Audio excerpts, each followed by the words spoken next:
کے آقا آپ کا عالم غلام، آپ ہیں شاہ جہاں شاہ دلاں شاہ زمن، آپ کے دم سے مہو سالو شب و دن صبح و شام، مصطفیٰ مجتبی آپ خیر الورا۔ ناظرین السلام علیکم ورحمۃ اللہ وبرکاتہ۔ میں ہوں آپ کا میزبان انصار عزیز ندوی، اور آپ اس وقت سیدھی بات کا خصوصی پروگرام ذکر میرے حبیب کا صلی اللہ علیہ وسلم دیکھ رہے ہیں۔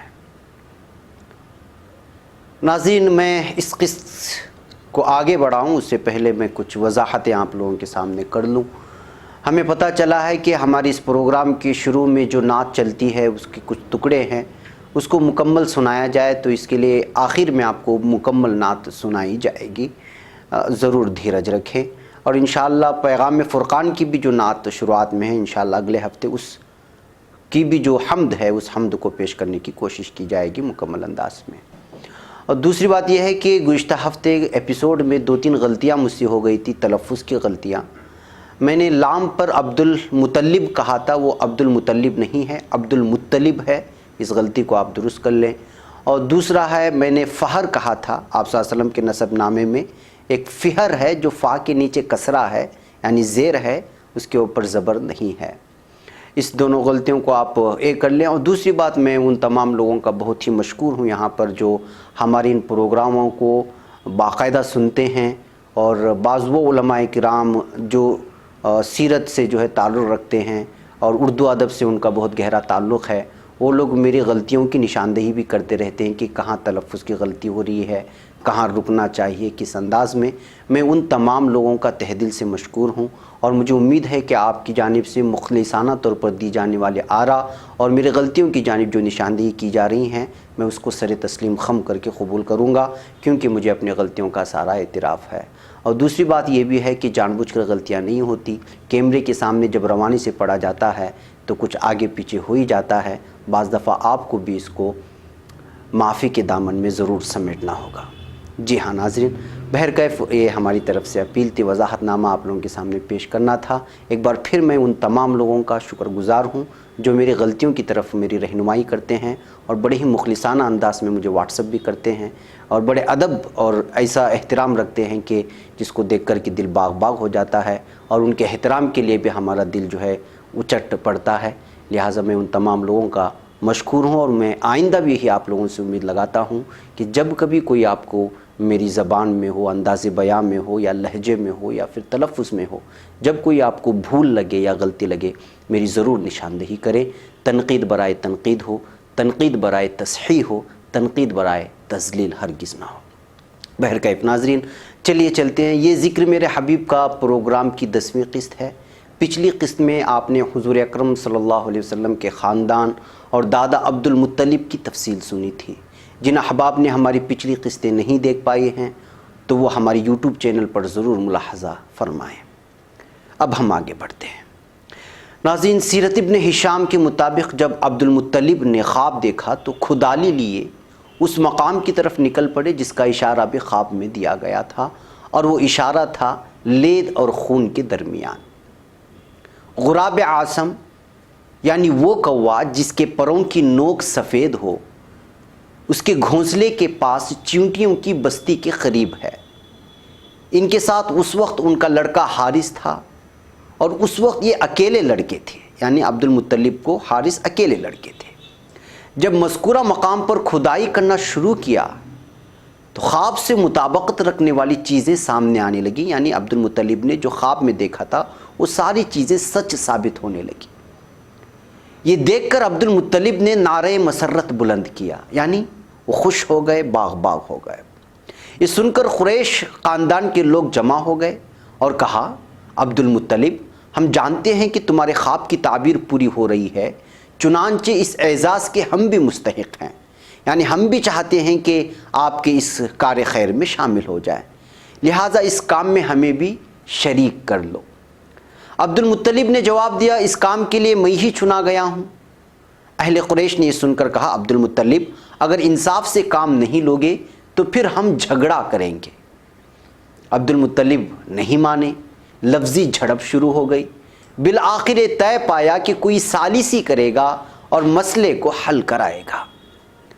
ثالث اس وقت کی مشہور کاہنہ بنی جو بنی سعد حزیم کی تھی، یعنی کاہنہ کی مطلب آپ اس کو جادوگرنی کہیں یا جو مستقبل کی باتیں بیان کرتے، اس زمانے میں یہ ساری چیزیں بہت عام تھی اور عرب میں تو بہت زیادہ ہی عام تھا۔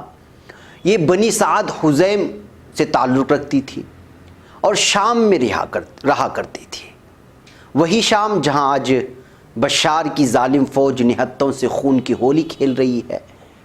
بہرکیف فیصلہ ہوا، عبد المطلب، عبد مناف اور قریش کے قبیلوں میں سے ایک ایک شخص پر مشتمل قافلہ کاہنہ کی ملاقات کو شام کی جانب چل پڑا۔ ابن ہشام نے اس سفر کی لمبی داستان لکھی ہے۔ اسی واقعے کے بعد کی تفصیل ابن ہشام نے ابن اسحاق کے حوالے سے کچھ یوں لکھی ہے کہ زمزم کو کھودنے کے سلسلے میں قریش نے اس ضد کے ساتھ جھگڑا کیا تھا کہ ان کو بھی ساتھ لیا جائے۔ عبد المطلب کے اس زمانے میں ایک ہی لڑکے تھے، حارث۔ اسی وقت انہوں نے یہ نظر مانی تھی کہ اگر انہیں 10 اولاد نرینہ ہوتی ہے تو وہ ایک لڑکے کو ذبح کر دیں گے۔ اللہ کی کرنی ایسی ہوئی کہ زمزم کی کھدائی بھی مکمل ہو گئی، میٹھے چشمے سے حجاز کے لوگ سیراب بھی ہوئے اور عبد المطلب کے ہاں 10 لڑکے بھی پیدا ہو گئے۔ اب وقت تھا نظر کو پوری کرنے کا، یعنی اللہ تعالیٰ سے جو نظر مانے تھے کہ 10 لڑکے اگر پیدا ہوتے ہیں تو جو وہ قربانی ایک لڑکے کی قربانی دیں گے۔ جب 10 لڑکے پورے پیدا ہو گئے تو اب نظر پوری کرنی تھی۔ اب سوال یہ تھا کہ اب ذبح کرے تو کس بیٹے کو ذبح کرے؟ 10 لڑکے تو ہیں سامنے، لیکن کس کو ذبح کیا جائے؟ سیرت کی کتابوں کا مطالعہ کیا جائے تو معلوم ہوگا کہ اس زمانے میں اس طرح کے تذبذب کے درمیان قرعہ اندازی کا طریقہ اپنایا جاتا اور اس کے لیے تیروں کا سہارا لیا جاتا، یعنی کہ چیٹی نکالنا، جس طرح کہتے ہیں کہ ہم 10 کئی لوگوں کے نام الگ الگ چیٹوں میں لگاتے ہیں پھر قرآن نکالتے ہیں، اسی طرح کا طریقہ وہاں پر تھا، لیکن اس کا کچھ الگ طریقہ تھا۔ ان پر تیروں کو لکھا جاتا، تیروں پر ناموں کو لکھا جاتا،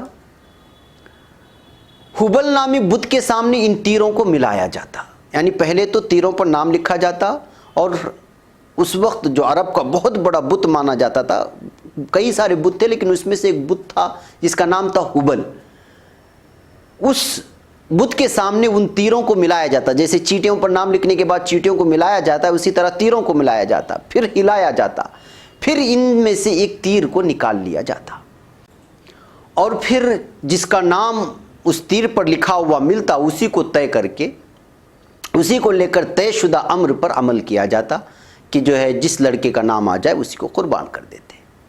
بیٹے کے ذبح کے لیے بھی یہی طریقہ قرعہ اختیار کیا گیا۔ سیرت کی کتابیں کہتی ہیں کہ عبداللہ جو آپ صلی اللہ علیہ وسلم کے والد تھے، وہ عبد المطلب کے بڑے چہیتے تھے اور سب سے زیادہ لاڈ کیے جاتے۔ جب قرآن اندازی کا وقت آیا تو عبد المطلب تیروں کو ہاتھ میں لیے حبل کے سامنے کھڑے ہو گئے اور دعا کرنے لگے کہ کسی طرح عبداللہ کا نام نہ آنے پائے، یعنی آپ صلی اللہ علیہ وسلم کے والد کا نام نہ آوے، یہ دل میں دعا کر رہے تھے عبد المطلب۔ بار بار یہی دعا کرتے رہے، مگر شومۂ قسمت دیکھیے گا کہ جب قرعہ کے لیے تیر نکالا گیا تو اس میں عبداللہ کا نام ہی نکل کر کے سامنے آیا۔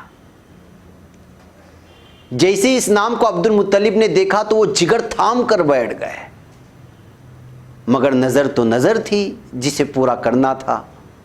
چنانچہ انہوں نے عبداللہ کو ساتھ لیا اور اصاف و نائلہ نامی جگہ کے پاس آئے اور چھری لے کر ذبح کرنے کا ارادہ کیا۔ اس وقت عبد المطلب کے دوسرے بیٹے اصرار کرنے لگے کہ ایسا نہ کریں۔ اتنے میں قریش کے لوگ بھی بھاگے بھاگے آئے، کہنے لگے اور پکارنے لگے، عبد المطلب کیا کرنے جا رہے ہو؟ اگر ایسا کرو گے تو آنے والے دنوں میں ہر کوئی اسی طرح ذبح کرنے لگ جائے گا، نتیجہ یہ ہوگا کہ نسل ہی باقی نہیں رہے گی۔ یوں لوگوں کی اصرار کے بعد لوگوں نے ایک دوسری کو رائے پیش کرنا شروع کر دیا گیا کہ فلاں کریں گے فلاں کریں گے، اور ایک رائے یہ تھی کہ ایک عرافہ یعنی غیب کی باتیں جاننے والی کے پاس جا کر کوئی حل نکالتے ہیں، جیسے پہلے کاہنہ کے پاس گئی، اسی طرح عرافہ۔ چنانچہ لمبی گفت و شنید کے بعد عرافہ نے ان کی رہنمائی کی کہ آپ اپنے علاقے چلے جاؤ اور ایک جگہ 10 اونٹ رکھ دو اور ایک جگہ عبداللہ کو، یعنی ایک طرف 10 اونٹ اور دوسری طرف عبداللہ کو رکھو، پھر ان دونوں پر قرآن نکالو، یعنی کہ دونوں کے نام لکھو، ایک طرف اونٹوں کے نام، ایک طرف عبداللہ کے نام۔ اگر عبداللہ کا نام آئے تو 10 اونٹ بڑھاتے چلے جانا یہاں تک کہ اونٹ کے نام پر قرآن نکل آئے۔ جب اونٹ کے نام پر قرآن نکلے تو ان کو ذبح کر دینا۔ اس طرح عبداللہ کے بدلے فدیہ بھی ادا ہو جائے گا اور نظر بھی پوری ہو جائے گی۔ جب عرافہ نے اس مشورے کو دیا تو اس مشورے کے ساتھ عبد المطلب اور قریش کی قوم اپنے علاقے چلی آئی اور 10 اونٹ رکھ کر قرآن نکالا۔ پہلی بار قرآن نکالا تو عبداللہ کا نام پھر سامنے آیا، پھر 10 اونٹ بڑھائے گئے اور قرآن نکالا، پھر عبداللہ کا نام آیا۔ تیسری بار قرآن نکالا تو اس بار بھی عبداللہ کا نام آیا۔ 10 اونٹ بڑھاتے بڑھاتے 100 اونٹ کی تعداد ہو گئی، یعنی 10ویں بار جا کر قرآن اونٹوں کے نام آیا۔ اس طرح عبداللہ کے بدلے 100 اونٹوں کو ذبح کر کے نذر پوری کی گئی۔ عبداللہ یعنی حضرت عبداللہ آپ صلی اللہ علیہ وسلم کے آگے جا کر کے جو والد بنے۔ لوگوں نے چین کا سانس لیا۔ ظاہر ہے جن کے گھر رحمت للعالمین کی پیدائش ہونے والی ہو وہ کیسے ذبح کیے جا سکتے تھے؟ ایک اللہ کا انتظام چل رہا تھا، بلکہ یہ بتایا جا رہا تھا دنیا کو کہ حضور اکرم صلی اللہ علیہ وسلم کی والد کی آخر قیمت کیا تھی، ان کی حیثیت اور ان کی شان کیا تھی۔ بلکہ مجھے محسوس ہوتا ہے کہ اس واقعے کو بھی اللہ نے زندہ رکھا تاکہ پوری دنیا کو یہ بتایا جا سکے کہ عبداللہ جو آپ صلی اللہ علیہ وسلم کے والد بننے والے تھے ان کی جان 100 اونٹ کے فدیے میں بچا لی گئی تھی، اور آج بھی یہ واقعہ سنایا جاتا ہے۔ جی ہاں ناظرین، مزید تفصیلات کے ساتھ پھر اگلے ہفتے آپ لوگوں کے سامنے حاضر ہوتا ہوں۔ آپ ہمارے پروگرام کو دیکھتے رہیں، سنتے رہیں، اس پیغام کو محسوس کرتے رہیں، اور آپ ہی کے مطالبے پر یہ نعت آپ لوگوں کے سامنے پیش کی جا رہی ہے، اس کو سنیں، محسوس کریں اور لطف اٹھائیں اور مجھے اجازت دیں، اور اس ویڈیوز کو ثواب جاریہ کے طور پر سمجھتے ہوئے دوسرے لوگوں تک پہنچانے میں ہماری مدد کریں۔ السلام علیکم ورحمۃ اللہ وبرکاتہ۔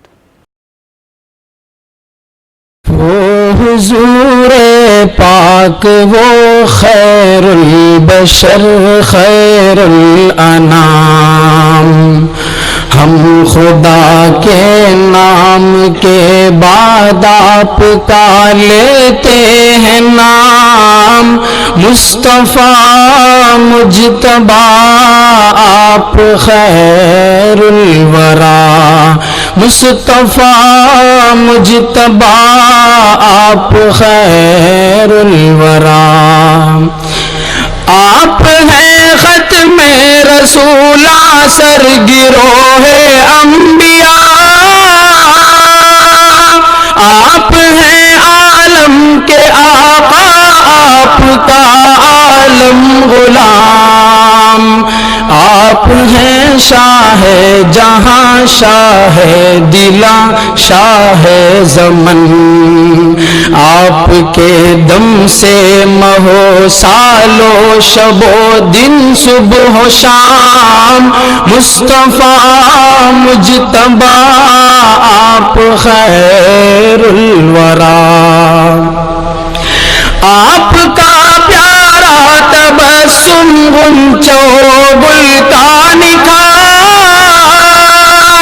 آپ کا روح منور نازش ماہ تمام، آپ کی ہر ادا بے کل دلوں کی ہے بہار، آپ کا دلکش ترنم آپ کا شیریں کلام، مصطفیٰ مجتبیٰ آپ خیر الورا،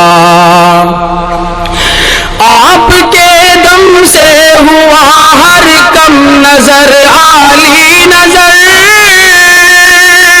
آپ کے دم سے ہوا دل شاد ہر ناشاد کام، آپ سے راحت ملی ہر بے کس و مظلوم کو، آپ کے دم سے ملا عورت کو عزت کا مقام، مصطفیٰ مجتبی آپ خیر الورا،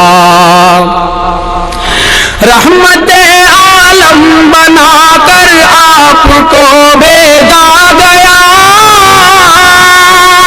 آپ کے ہیں ماہرو اور آپ کے ہیں مشک فام، آپ ہیں نور سراپا، آپ ہیں خلق عظیم، آپ ہیں حسن مجسم، آپ ہیں رحمت تمام، مصطفیٰ مجتبی آپ خیر الورا،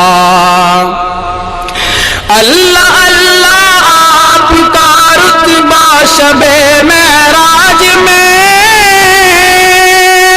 انبیاء ہیں مقتدی اور آپ ہیں ان کے امام، آپ کا جانا خدا کے پاس عرش پاک تک، بن کے محبوب و مقرب رازدارانہ کلام، مصطفیٰ مجتبی آپ خیر الورا، ہے محمد اور احمد آپ کے پاکیزہ نام،